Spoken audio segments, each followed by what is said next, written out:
C'est une première réunion de contact qui a permis à la ministre en charge du commerce, de l'industrie et du tourisme de connaître les défis à relever dans ce secteur clé de l'économie nationale.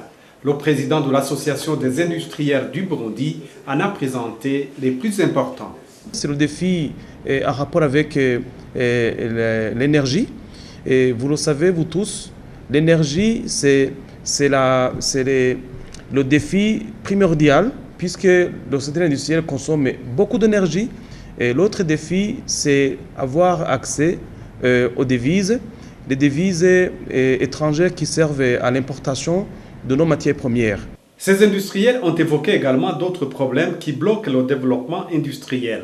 Il s'agit notamment du coût élevé du certificat de conformité octroyé par la société SGS, l'effritement du pouvoir d'achat des consommateurs, la vétusté des équipements industriels, l'absence d'une politique nationale d'industrialisation, d'une loi sur la contrefaçon et le piratage et bien d'autres.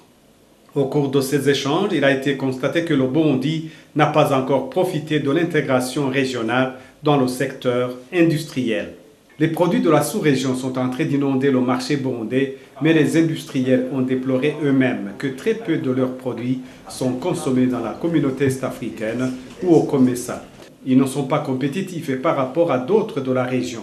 Ces opérateurs économiques ont montré leur volonté de collaborer avec le ministère en charge de l'industrie pour relever ensemble ces défis. Ils ont proposé à la ministre en charge de l'industrie la mise en place du fonds d'impulsion, de garantie et d'accompagnement et de les aider à profiter du fonds promis par la Chine au continent africain lors du forum Chine-Afrique.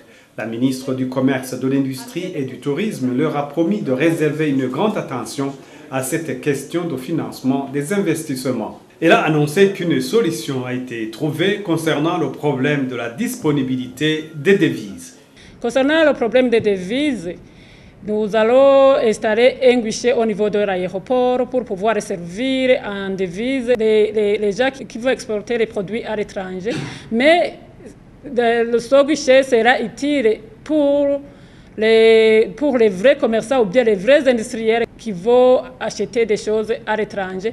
Après avoir présenté les différents documents comme le passeport et le billet d'avion pour prouver que c'est réellement les commerçants ou bien les industriels qui bénéficient de ces devises.